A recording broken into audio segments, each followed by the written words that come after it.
Hello, and a big thank you to DevOps Summit Canada for inviting me to participate in this virtual conference. I still love virtual conferences, and I'm super happy to be part of this one.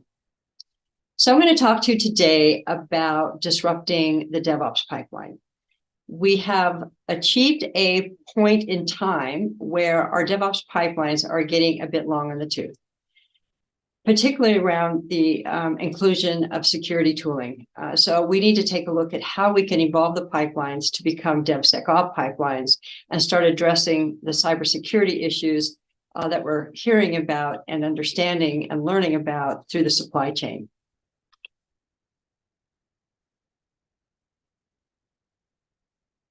So yes, new security tooling. Over the last probably really the last 2 years, there's been a pretty heavy focus on what needs to be done to harden the software development process. The code that's coming into our containers and our deployable objects through open source packages in particular. So there's new tooling out there to help with hardening the development process by hardening how we consume these packages. So these numbers have been out there for a while. They're really interesting numbers, and I repeat them because if you haven't heard it yet, you should hear it. This first one is a big one, 742%. This is the astonishing growth of malicious supply chain attacks on our software, 742%. That means we have a lot of work to do because they're out. Those attacks are increasing, and that's according to Sonatype. The second one is 88% of boards now talk about cybersecurity as a business risk. If we were looking at that 5 years ago, I'm sure that number would have been much, much lower. So money is going to be spent in this area. And this number, which I find a very interesting number, because 65 to 80% of companies are asking for more log visibility. In other words, maybe there's too much low-level data around security, and it's not high enough so that it can be federated and viewed from a single point. So these are the areas that we have to think about when we think about disrupting the DevOps pipeline and adding DevOps, DevSecOps steps into the pipeline so that we can be part of the solution. And it's critical for the DevOps pipeline to be part of this solution.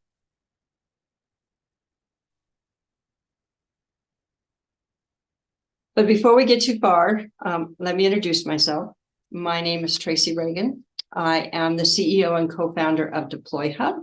I also co-founded a company called OpenMake Software, which was one of the first rules-based AI system for generating makefiles. And the focus there was being very specific about what you were consuming as part of the compile and link process. I've also served on some open source governing boards, including the OpenSSF, the CDF's TOC, which I currently serve on, and the Eclipse Foundation. I served on the Eclipse Foundation early in their years and learned a lot about open source during that time. So this is the real question here. In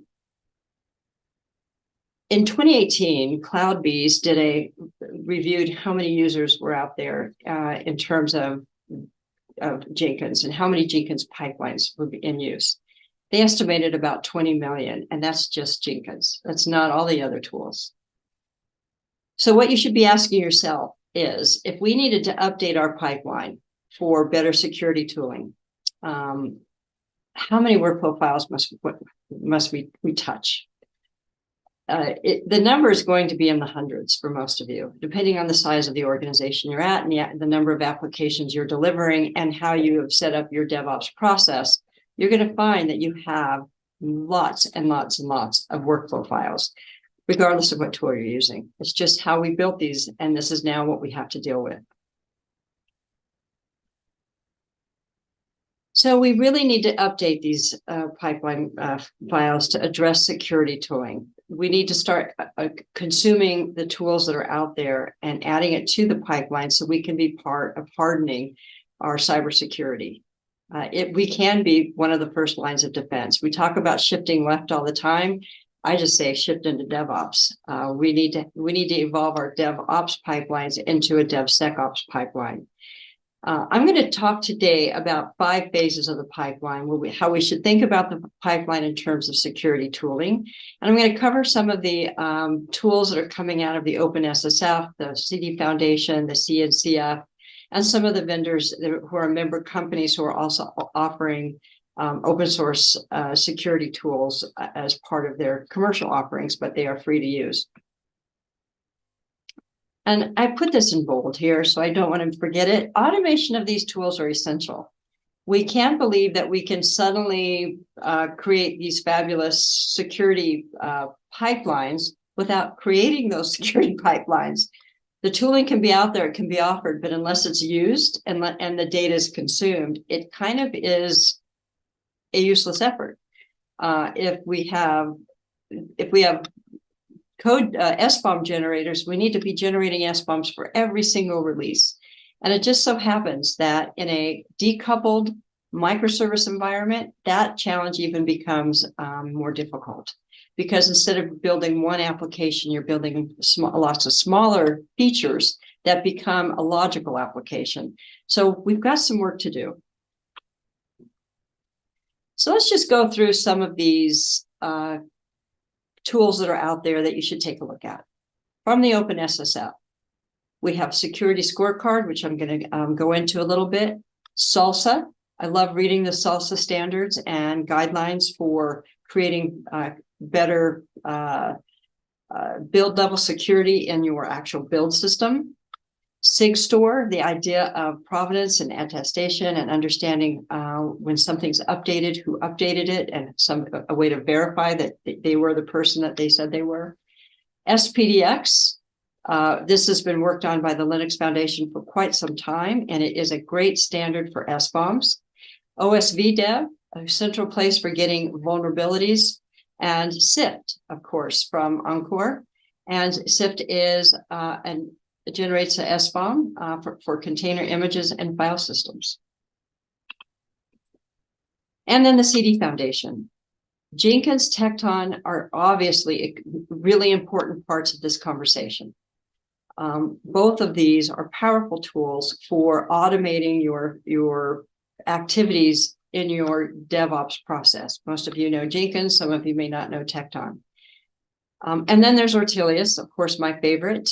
And it is a central dashboard that gathers the information from the pipeline so that we can start using that evidence for actionable results. You know, why again, if we are using these tools and the results are just sitting in logs, we need to provide the visibility that our customers are asking for. In that one, the earlier slide talked about the lack of visibility into logs was one of the problems that organizations are having. Ortelius is solving that. And then there's Google Cloud Build and JFrog, Frogbot. Both are Google is a CDF member and JFrog's a CDF member. And Google Cloud Build is similar to a pipeline workflow. And JFrog is a security scanner for repositories for security vulnerabilities. All right, and now we have the CNCF, which has its own set of tools. The ones that I like to point out, many of them are registries, because having a central place to store your containers is part of that security solution, like Artifact Hub or Docker Hub or Quay. There's Docker Build X, and there's also Trivy. Trivy's from Aqua, who's a CNCF member, and it does container security scans as well. So take a look at any of these tools if you want to evolve your not only locking down where your deployable objects are, particularly containers, but scanning those containers as part of the process. Okay, I threw a bunch of tools at you. I'm hoping that you can go look at each of them and decide which ones may fit best into your pipeline. But now I'm going to break the pipeline down into 5 different phases to try to make this a little easier to consume. I'm going to break it down into the code and pre-build state, the build state, or phase, I should say, the post-build if you need it, and we'll talk about why that might happen, A publish phase, which we may or may not be doing.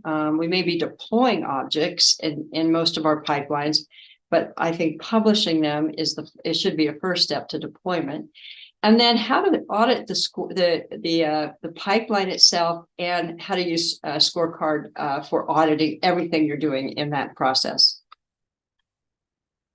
Okay, phase one, code and pre-build. Really, this has everything to do with getting your code out there and telling everybody that you're the one who made the updates to it, and doing some other work around your repos. So code scanning individual files for code weaknesses, and scanning entire code bases are all important steps that you probably should be looking at adding to your DevOps pipeline or to your process somewhere. It might even be an action on a check-in. Tools to consider, you've got Git GPG, Git signed off by, and repo scanning tools include Git Dependabot, Git CodeQL, and JFrog Frogbot. And, I put a note down here for a huge, really good list of source code analysis tools. You can go to OWASP, the source code analysis tool, a blog gives you a really good list of some of the tools that you can use. Some of them are free, some of them are commercial, but it's a good place to learn more about these two very important steps. And some of this, again, can be done with an action, and some of it you may want to do through a DevOps pipeline. All right. Phase two, the build. Creating and generating an image. Now, when we talk about an image, we often are thinking about containers, but there's different kinds of images that we should be considering as well. But we're going to just talk about images in this one. So at this level, we really want to be able to generate an SBOM, an image SBOM. We might want to do image signing, who created that image, and some level of pre-packaged verification. So tools to consider in this is Docker BuildX for image SBOM tools, build signing tools like SigStore Cosign, and hosting your builds in build systems like GitHub Actions, Tecton, Jenkins, or Google Cloud Build is super important. And you'll learn that if you look at Salsa. Salsa gives you standards for improving your build process, basic security steps, what to do after the build, back to source, and across the chain. So take a look at Salsa as an area to learn more about good standards for tightening up the build process. And certainly we should be looking at generating an SBOM at this stage, but we may not be. So if we're not building an SBOM at that state, we have to build an SBOM at post-build. Now, tools that do that for you quite well and should be easily dropped into your DevOps pipeline would be SIFT or the Microsoft SBOM tool, OpenSSF SPDX. So if your phase two does not include an SBOM image build, then you'll need to add this to your process. For most companies, you'll probably be adding it to your process at this step. You can add it in both places, but as I said before, not everything's a container, and we need to remember that. All right, so publish. So when we think of publishing, we think of deployments. In our old pipelines, we kind of had dev, test, and prod, and there were deployments in each of those states. But we need to start thinking about publishing, registering your containers, and then start collecting the evidence. And this is again near and dear to my heart, is collecting the evidence. We need evidence stores. If we're going to add these pieces to the pipeline, we have the opportunity to start exposing this information to a higher level, to start serving our CISO officers who are working so hard to report on if the environments are secure. So there is a duty for us to start providing that information, but it's hard to provide it if it's always in some sort of a log file. So again, we have to take a look at how we can do these. So there's registries like Artifact Hub, Docker Hub, Quay, CVE databases, and Ortelius's evidence catalog. So let me just dig into what Ortelius is, because it is my favorite open source tool, but I think it's really important because we really need to think about where is the generalized data going to start coming from if we ever want to do AI in DevOps. So Ortelius is a central evidence store. It sits on it watches the DevOps pipeline. There's a CLI for it, and you can connect it to any pipeline engine that you're using. And it pulls information up. Now, it can pull information up based on domains. So there is a producer domain that is really the producer's ability to report on what they're doing. There could be a high-level domain, for example, for the Linux Foundation that shows all of the Linux Foundation open source projects with their SBOMs and all of their important information about their particular packages and products that they're delivering. Now, we do the same thing in a private organization. So for each of the enterprises, they may have their own private information, or should have, as they push their products through the DevOps pipeline and start gathering this type of information. When we do that, we can start aggregating together these federated views of the security profile at the organizational levels, and the enterprise, the private side, or the consumer domain can consume the public information as well. So you have a full stack. So you could literally see, here's Kubernetes. You could actually even show potentially what's happening under Jenkins. Any of the tools that you're using within your organization give you exposure. So you should be able to see, for all of the tools you're using, commercial or otherwise, what their organizational security profile looks like, so that you can expose it yourself at your level. Now, the checkboxes are what we're already doing. We're aggregating vulnerabilities across these private and public domains. We have a domain-based OS usage, so answering the question log4j, aggregating or federating these SBOMs, and starting to create scorecard with historical versioning. Now, what we haven't done yet, and what we're looking at doing, is generating these software supply chain threat models and building threat intelligence with correlation and analytics, so we can actually start doing something with this data, which is something like showing vulnerability weaknesses and a watch system and dependency relationships to risk analysis. So if one object has a problem, we should be able to float that information up and start immediately generating a threat model around that. So we're talking about making evidence actionable. And when we're talking about it making it actionable, we're talking about creating really a continuous watch system that says, I know something is broken. I'm going to provide, I know who's using log4j, and I'm going to tell everybody that log4j's got an issue. And if we're doing our job right, we can tell them how to remediate. We can then also view an organization's security profile, not just one container at a time, and start really looking at how potentially we could build these software threat models and zero trust policies and generate standardized CI/CD pipelines with security tooling, which is so important, because that's what I'm talking to you today about. Maybe we don't need to do it manually. Maybe we can generate them this time around. So again, I keep talking about federated SBOMs, especially in a decoupled microservices environment where you have lots of pieces and parts that are making up a logical application. You're not compiling and linking a monolith anymore. Ortelius creates this actionable evidence for these application level SBOMs. So it aggregates all of the lower level components up to a logical application, as well as the vulnerabilities. So you can see that right away for an application that really doesn't exist. It's only logical. And we store everything for the entire organization. So you could literally answer who is using log4j. So as the SBOMs come along through the DevOps pipeline, every time a new component or a new application is built and a new SBOM is created, Ortelius is going to snapshot that, give it a new version, and start collecting the SBOM information.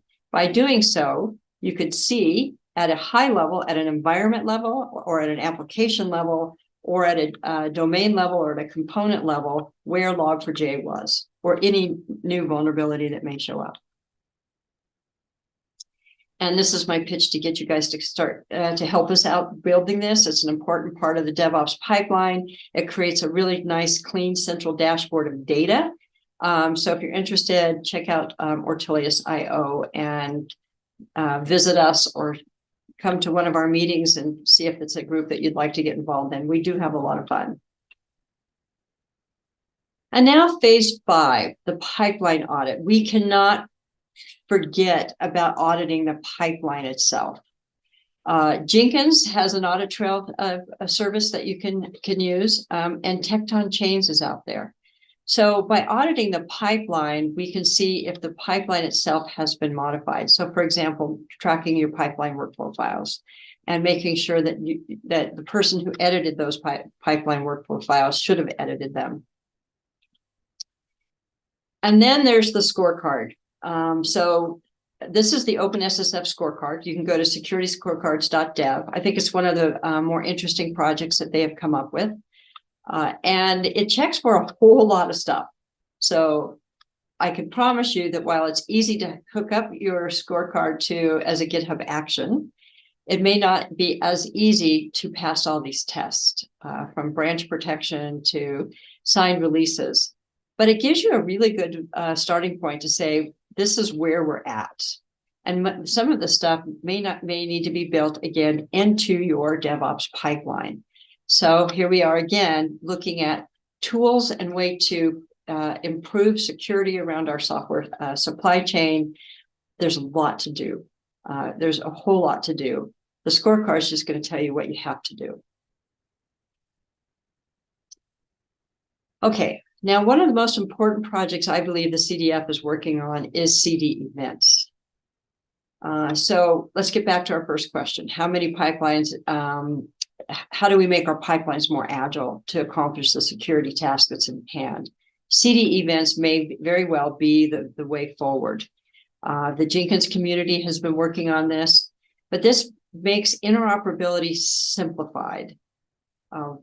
It gets away from, let's just think about it in this way. No more plugins. Instead, you have workflows that pass payloads across, and you really could create easy templates out of this. And it may be something that the Ortelius community may work on in the future for literally generating these CD event pipelines with the security tooling included, by evaluating tools out there that or open source projects that may not be up to snuff, and how do we improve their pipeline, their workflows. It's an important topic to have because there's so many, and every open source project is so overworked. So how does an open source project like CD Events help other open source projects? And how do we gather the data that we can say, these are really great pipelines. We need to share these pipelines with all these other open source projects. That's kind of what I'm thinking. And Ortelius has a place to gather that information. CD Events is an important part of the puzzle to really disrupt these pipelines and make them easier and more agile. We, as DevOps professionals, talk about pushing forward deployments, making things more agile, making small changes, pushing it out. We cannot do that with our pipelines, and we need to fix that. And that's how we will be able to evolve our pipelines to DevSecOps pipelines. So CD Events is just a critical project, and it really changes the way we create and maintain these pipelines. Think about cloud events, except now it's CD Events. And it can be supported by any CI/CD engine. So it's not really trying to replace anything. It's integrating these event calls with payloads. So Jenkins could use it. Tecton could use it. Any of the commercial tools could use it. Harness, for example, or GitHub. And Ortelius obviously will interface with it with its own payload to collect the data.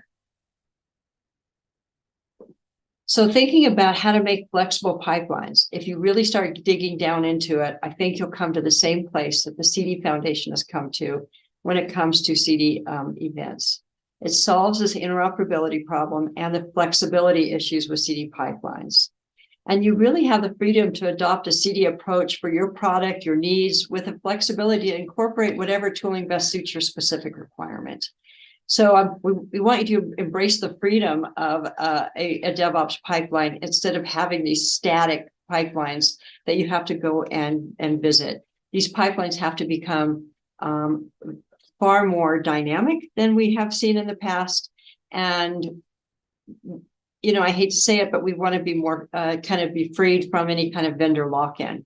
Now, while vendor lock-in may be fine for some, it may be really difficult to switch from one vendor to the next because you got a better deal or whatever the reason. But in this case, with pipelines being so statically defined, it's really hard to switch tools in the pipeline. So these are the things that CD Events they've been talking about. I highly recommend you go to cdevents.dev, read some of the documentation, look at the specs, and understand what they're working on and get involved. Again, we'd love to have you at the Ortelius project, but if you're a real DevOps geek, this is where you should be. And that does it for my soapbox on how to disrupt your pipeline. The time is now. If you don't do it now, I don't know if there's a reason to do it later because you've already been exposed to security. But I think you want to start thinking about how to make flexible, agile pipelines that makes it easy to add SBOM generation, code signing, proper build guidelines, and all these things that we just talked about. If you want to chat more, you can always reach me at tracy@deployhub.com. There's my phone number. I'm happy to chat with anybody if you want to pick up the phone and call, or join the Ortelius project, and you can do that at as a GitHub in open source. You can check us out at GitHub/Ortelius. Thank you. Thank you so much for spending your time with me today, and I really do appreciate it. Good luck with evolving your pipeline. We'll talk to you soon.